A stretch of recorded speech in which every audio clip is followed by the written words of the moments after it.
everyone, my name is Ren and welcome back to my channel. So today we're going to be going over Deirdre's backstory. Now, not, Sigurd and Deirdre. Deirdre, my cat. So I'm gonna go ahead and put like a small, I guess, quote-unquote trigger warning. I'm going to be talking about, or at least mentioning, deaths of previous cats I've had in the past. And it's not gonna be graphic or anything, but I am going to be mentioning it. So if that's something that bothers you, I recommend just skipping this video because it does make up a big portion of Deirdre's life, unfortunately. To really, talk about Deirdre's backstory, I guess we have to talk about her quote-unquote kind of grandmother. When I was about 14 or 15, my brother brought home a baby kitten, who was like less than 4 weeks old. And like it was even like it was during the summer and she was so young that we couldn't even leave her at the house alone. I used to work with my mom at a car wash and we'd bring her there every day so we could feed her and watch over her and take care of her and make sure she was okay. Of course, like eventually she grew out of that, and when she got old enough to not constantly be monitored, we put her. My mom didn't want her using the bathroom everywhere, so she put her in the laundry room with the litter box and food and water. And the laundry room was really small, and I didn't like that. I don't know why I didn't like that. Just something felt off of it with me. So when I was 15, I would go in the laundry room and lay on the floor at night and sleep with her. Until eventually we stopped doing that. That lasted like maybe 2 weeks. It didn't last long. That cat's name was Sasha. Or no, that cat's she had a name, but we just ended up calling her Baby all the time, so her name inherently became Baby. And this is at first she was almost exclusively inside, but then she started being able to like get up on the fridge and she would tear down like the bread and eat the bread when everybody was asleep and get into the trash. So my mom eventually put her outside and she became an outside almost exclusive cat, and I never liked that. For those of you who don't know, having cats outside are very bad for them and the surrounding environment. They're very, very good predators to the point that they can cause like birds and rabbits, like the population of both those things to go down in that area. So, for like foxes or coyotes or things like that eat those things, specifically like rabbits and rodents, they can start starving because there's just not enough in that area to eat. Because, cats are, again, they're so good at hunting. In addition to this, cats are kind of stupid, especially during the winter. If you don't know, if you've never owned a cat, cats like to bathe in the sun. So if they're inside, they'll go where the sunlight typically is, or they like to sit in the windowsill. And cats are like this outside too. So instead of staying under the front porch, where there's shade, they'll go out into, let's say, the middle of the road and lay down, which, as you can imagine, can cause lots of deaths in cats. And that's what happened to a majority of my cats as I was growing up, is that they would go lay out on the road and a car would come by too fast down our neighborhood. And my house particularly was like right up at the edge of not the intersection, but the turn to get into our road, and people would always speed down there. And I actually, when I was living with my mom, we lived on one of the most dangerous roads in my state. So it always bothered me when she was in there. And also, like, cats, when it's cold outside, if you come home from like driving around, or if you went to work or something, they like to go up in the engine of a car, and if you don't know they're in there, you can harm a cat that way. And that's how some of my previous cats have passed away too. And she didn't, oddly enough, she didn't pass away from that, but I've always had this unsettling feeling by keeping a cat outdoors exclusively. I've always thought that if you have a cat that is an inside-outside, or like an outside cat, you should keep them in your backyard. Like Deirdre, where we live now, there's a fenced-in backyard that she can't climb over, so she's an inside-outside cat with a cat door. She freely is able to leave the inside of the house to go outside, but she can only go in the backyard, which has no access to the road, obviously. Which is really, really nice. Causes me a lot of stress to think of her being outside anytime else, But, from her being outside, eventually she became pregnant, and she had 4 kittens. One of them we were able to give away as soon as they turned 12 weeks. If you don't know, that's when you should wean the kittens off of the mother's milk. Oh, also, when I was talking about like exclusive outside cats, there's a big difference between an exclusive outside cat in a neighborhood and an outside cat in like a barnyard. I think those cats are perfectly fine because the rodent population tends to be over polluted around barns and stuff. So if you have a cat and the cat's sole purpose is to be like a hunter to help get the rodent population to decrease, I think that's perfectly fine as long as you live on a farm that's big enough to where the cat doesn't really want to roam outside, because cats aren't really big roamers to begin with. They typically stay in a very small radius. But anyways, back to what I was saying. She had 4 kittens, and we gave 2 of them away, and we kept 2 of them. And these are what are known to be Deirdre's moms. Parentheses question mark. Their name was Sasha and Athena, and I was supposed to, I like them a lot. When they were born, very close to when they were born inside my room, and I kept them in my room for long enough until my mom forced me to put their cage outside, including Sasha outside, because she was tired of having the cats inside. And this is ultimately what got Sasha to pass away. She got attacked by some dogs, and trying to defend her kittens, she passed away. So immediately as soon as that happened, I put them inside my room, and I would not let them leave my room until I thought they were old enough to be able to handle at least the rest of the house, because we had 2 bigger dogs. And, they grew up around me. At night, they would sleep with me in the same bed, on my chest or on my back. I tend to sleep on my stomach. And I got really, really close to them, like I would almost any cat, honestly. And eventually they got too old to keep in the house, my mom said, so we had to put them outside too. And when we did, they got pregnant at the same time. At this time, I was about 16, 17. I wasn't working at the car wash anymore. I was working at Taco Bell. Or if I was 17, I was going to college. So when they got pregnant, it was like, whoa, what the hell, Nobody really expected it, which is kind of dumb. Like, I remember I gave my mom money to go get them fixed, and she just never did. I wonder what she did with the money, but anyways, she just never did, and she always criticized me about it, saying it was my fault that they got pregnant, which never made sense to me, because I don't have a car and I don't have my license. Quite literally, the only way we could have gotten them fixed is for you to go take them to the Humane Society and or the vets to get them fixed, but you never did that, so I don't understand. Even when I gave you the money to do it, you never did it. Anyways, eventually they had kittens after being pregnant, for 2 months or 2 or 3 months. They had 4 kittens each, from what I remember. And unfortunately, I wasn't there when it happened. My parents were on vacation, and I went to my grandparents because they didn't quite trust me alone at the house, but I would make sure to come down every day to make sure everybody was alright.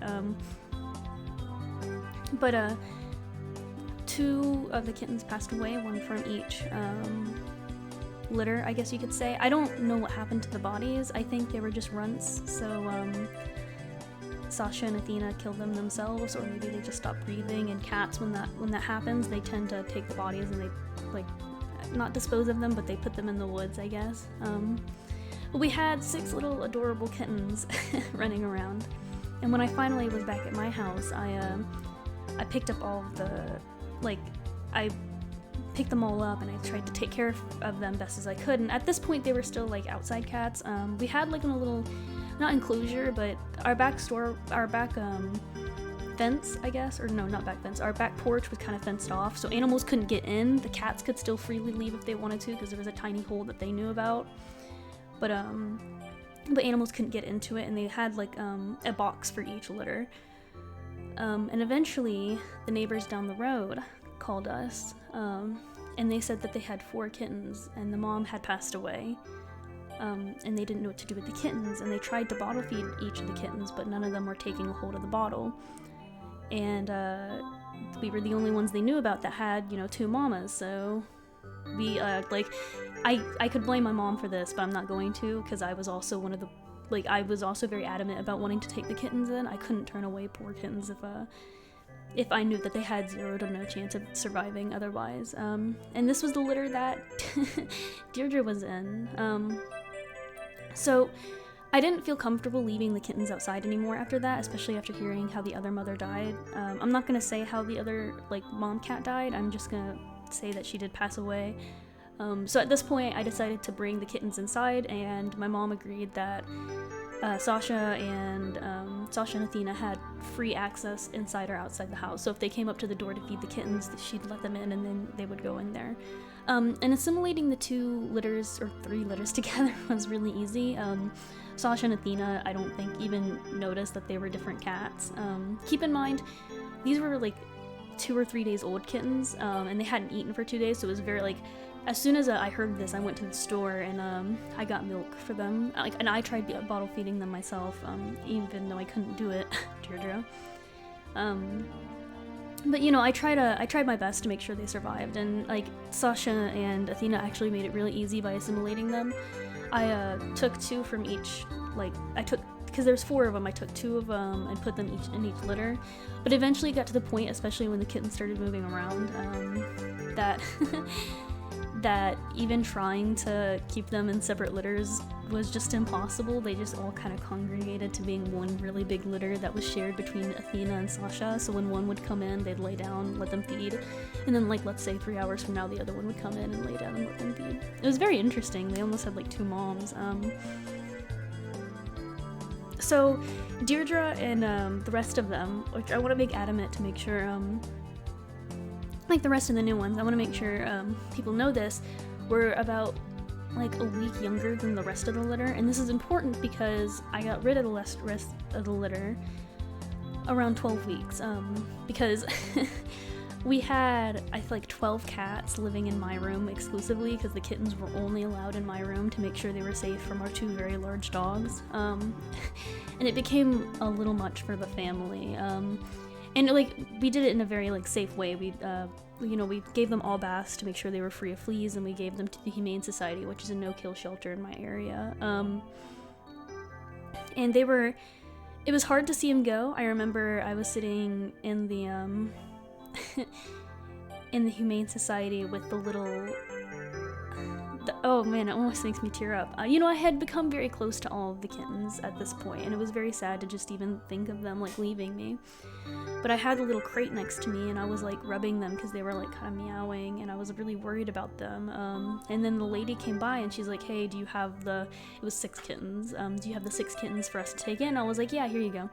And I gave them to her, and at this point, she was making sure that the kittens were okay to take in, because the Humane Society will only take in kittens that have been, like, around people enough to where they're kind of friendly. That way they don't take in any feral kittens that they're, like, trying to adopt out. And if that's the case, then they try to, at that point, they'll foster kittens out to try to get them organized into social instances, I guess. After she gave the okay, I looked at her and I was like, hey, can I say goodbye to them? And she said no, and I was like, oh god. And I think at that point it's because they had already, like, disinfected them from me. And it made me really sad. I wasn't even able to say bye to them. And after that, I would go up there and I would volunteer for a little while until all of them were adopted out, because, I loved all of them. They all meant a lot to me. They would sleep in the same bed as they meant a lot to me. But anyways, and there's a reason why Deirdre and the rest of the other 3 weren't a part of that group, and it's because she was a week younger than everybody else, and you're not supposed to give them to the Humane Society until they're about 12 weeks. So we had to keep them, which is not unfortunate by no means. If I'm gonna be honest, Deirdre was probably one of my favorite kittens, because right away, even when we got her, the kittens, they're normally, like, instinct-wise are not taught, but their instinct is to not trust things that don't have the same scent as their mom. So it took them a little while to warm up to me. But Deirdre, she was very, like, sweet from the get-go, and she was I remember I was laying with all of them. Like, what I would do to get them used to my scent was I would leave shirts by their little boxes. That way they would eventually get used more and more to my scent, which didn't really matter because they were in quite literally my room, so it was my scent all over the place. But that's what I decided to do as a 16, 17-year-old. But I was laying with them all on the ground one time, and Deirdre came up to me when she was, just a very, very small kitten.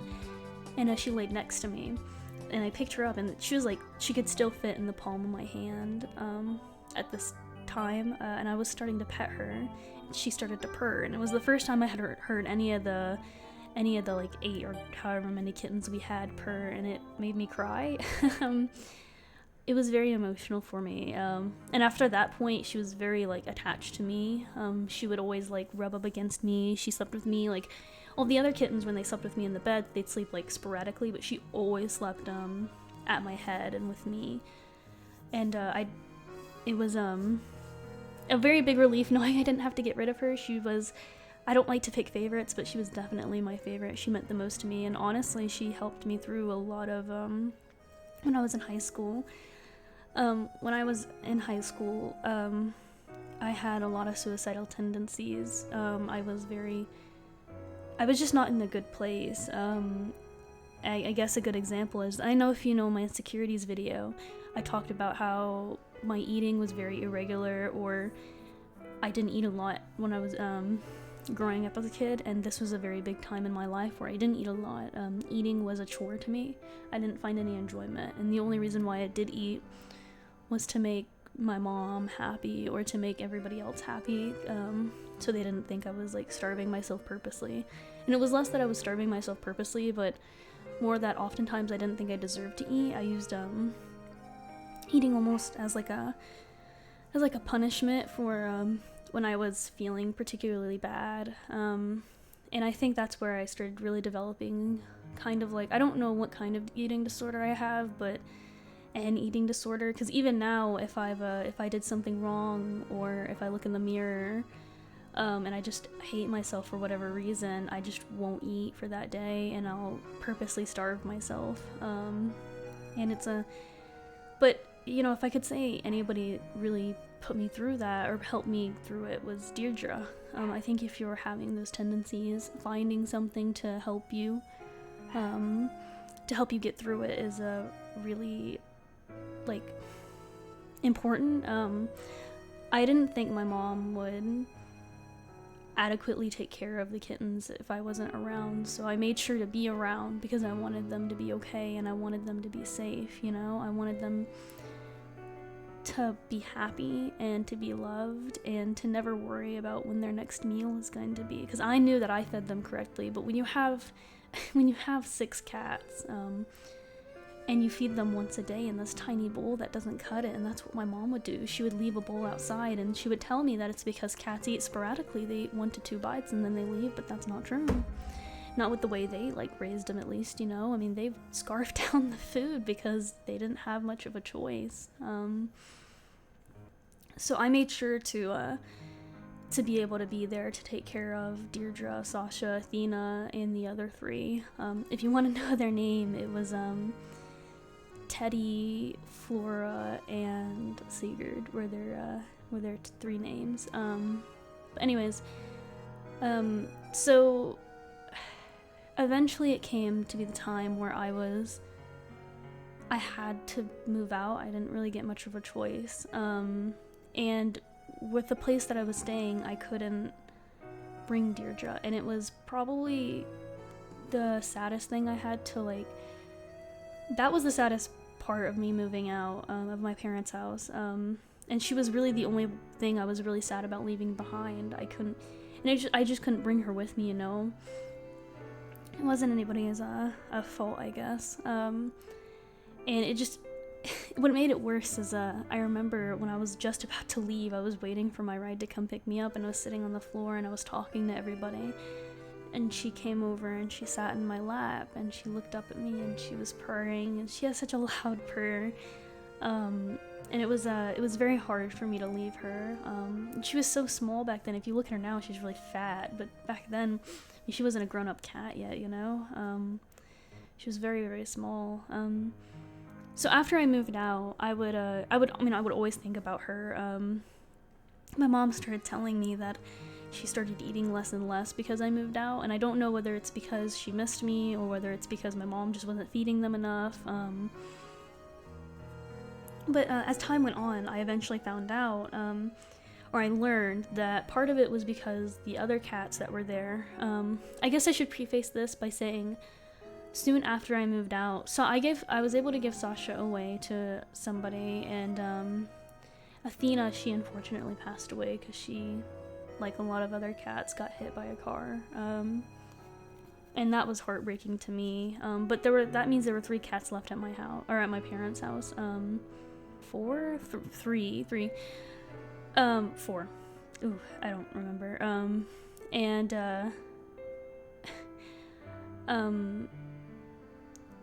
2 of them wouldn't let Deirdre eat anymore. Deirdre, I guess I'm mixing up like a little bit of it because it's very hard for me to remember. Soon after I left, maybe about 4 months later, Deirdre got attacked and her tail broke. The tip of her tail it got sprained, I guess is the best way to say it. When I took her to the vet, I was extremely worried about her. But like, it was almost night and day how her personality was. After I left my parents' house and the few times I visited them, she was very cold to me. She was exclusively an outside cat. And when I went to go pet her, she would shy away from me. And you couldn't get her to come to you at all. She just wasn't that type of cat anymore. But when I put her in a crate to take her to the vet, all she did was purr, and she was the sweetest cat. At the vet's office, she laid in my lap while we were talking to the vet. It was amazing. They were talking to me, and they were like, no, she didn't quite break her tail, because if she did, we'd have to amputate her tail, which I was grateful for. And even now, if you look at her, the tip of her tail is like, it doesn't go straight up like a cat's normally would. It flops around, and if you like play with her tail, you can flop it around. I don't know if she has feeling in it, and I also don't know if she can move it around, but whatever. And for a little bit of time, I kept her at my friend's house because I couldn't bring her back with me. It wasn't an option at the time. But my friend was very willing to help take care of her for a little bit while she recovered. And it took her about 2 months to fully recover. And it was really heartbreaking having to take her back to my parents again and leave her there once again. And it wasn't about until my 18th birthday. My 18th or my 19th birthday, I don't remember. It was my 19th birthday because I left at my 18th. It wasn't until my 19th birthday that, I don't like it, but to make everybody else happy, I would go visit my parents on holidays or whatever, and my birthday included. And I remember having such a feeling of dread coming up to my birthday. In July, my parents tend to go with my brother and my sister up to the mountains. They inherited like this little plot of land with like a camper up there from my great-grandparents, and they stayed there for about a week. And during that time, I would come down and I would take care of the animals. And Deirdre, it was honestly really heartbreaking. She was so skinny because my mom didn't feed them enough. The cats there wouldn't let her eat anything, especially after she came back from my friend's house because she didn't smell the same. And she had a wound on her that was like getting worse and worse. She was so skinny, and it was really just heartbreaking for me to see. And again, up to my 19th birthday, I was feeling such a big amount of dread of thinking of Deirdre being passed away when I go up there to see them, that I was eventually able to convince my roommates to actually let her live with us. And it was one of the best things. It was the best birthday present I could ever ask for, and continuously will be able to see her and take care of her again. She was really sick when we got her. We took her to the Humane Society to they have this like checkup kind of thing. It's very cheap, and it just basically they check their temperature, check if they have any like infections or anything like that. And Deirdre had such a high temperature that the Humane Society wasn't able to look at her anymore, that they told us just to go to the vet because she was so sick. And we did. We immediately went to the vet, and she had a very, very bad case of fleas, and she had a really, really bad infection on her back, on the wound I was telling you about earlier. So for a while, she couldn't come in contact with any of the other cats or dogs at my house. Otherwise, she would get sick. So for a while, she stayed in my room. Quite literally, we had to build like, it looked really weird, but we had to build like a cage on the door of my room, using like chicken wire. That way I could like easily come in and out, and that way she could interact with the rest of the animals and, you know, be okay. But that way she also was forced to stay in my room. And also so that my room wasn't so, like, dusty, I guess, so the airflow wasn't as bad with the cage, instead of just like closing the door. And that we lived like that for almost 2 weeks. I just stayed exclusively in my room helping her recover, until eventually we let her out. And now she's, you know, as you see her now, just annoying little shit. I mean, her personality, you wouldn't believe how much it changed between how she was before and after I picked her up. I mean, she didn't want to be around anybody, but afterwards she was so sweet. I mean, she still is. And I you know, I don't really believe in much of a god or anything like that. I mean, I don't deny it, but I don't believe in it either. But if there is anything like that, I thank them every day for the fact that Deirdre came into my life, because she is one of the very few things that probably saved my life when I was in high school. And continuously going on, she still is. If I have a panic attack and I'm at my house, Deirdre's the first thing I'll go to. If I'm too stressed or if I'm crying, she's the first thing I go to. I hug her, I lay next to her, and I just pet her. Her purrs are so calming to me now, because I just associate them with her being happy, obviously, but also with just me being able to be calm and knowing that I'm making her happy. But yeah, I guess that's it. I'm sorry this took so long, guys. This is a almost 30-minute video with some minor changes, I guess. But I hope you like Deirdre's origin story. She's amazing, and I love her more than life itself. But thank you guys for watching, and I hope I'll see you later. Bye!